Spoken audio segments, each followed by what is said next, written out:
Kasus pencetakan dan peredaran uang palsu di Sulawesi Selatan beberapa waktu lalu membuat masyarakat was-was. Ratusan juta uang palsu pecahan Rp100.000 diduga beredar di masa kampanye pada Pilkada 2024 lalu. Meski proses hukum bergulir, rasa was-was itu berlanjut menjadi penolakan terhadap uang pecahan Rp100.000.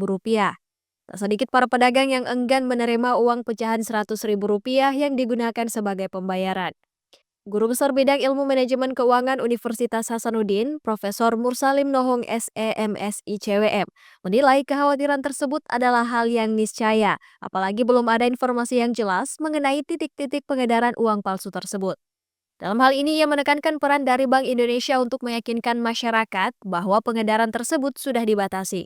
Kalau persepsi itu kan sebenarnya persepsi dari masyarakat kita, terutama pelaku-pelaku usaha kecil menengah ya, itu yang mengkhawatirkan bahwa di sekitaran mereka itu memang sudah ada di sekitarannya. Cuman kan sampai hari ini belum ada informasi sebenarnya berapa yang mereka, padahal mereka kan sudah menyebut bahwa sekian yang mereka sudah cetak, tapi seharusnya kan dicari tahu di titik-titik mana ini diedarkan supaya kemudian kalau misalnya kita bisa membatasi ruang geraknya.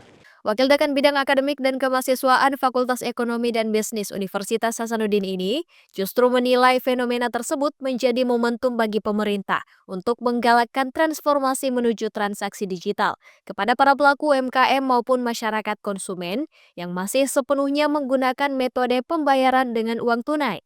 Salah satu penyebabnya karena minimnya edukasi mengenai transaksi digital.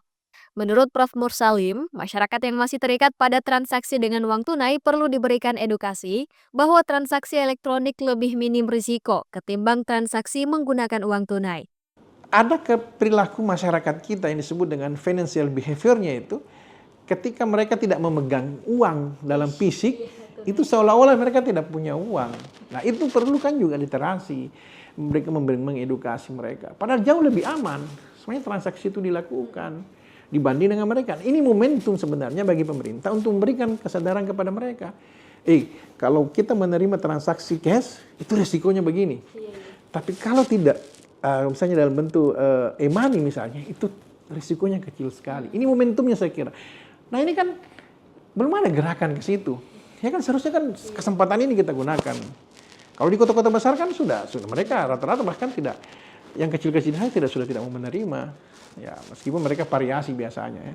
Sebagai solusi, Ketua IK Manajemen Unhas ini menyebut salah satu upaya yang dapat dilakukan pemerintah dalam mempersempit pengedaran uang palsu dengan menyediakan layanan pengaduan bagi masyarakat, sehingga masyarakat yang menjadi korban dapat langsung melaporkannya ke pihak berwajib, bukan malah menyembunyikannya karena takut rugi. Upaya tersebut menurut Prof. Mursalim dapat meminimalisir ruang gerak pengedaran uang palsu tersebut. Iva Syarahman, Unhas TV.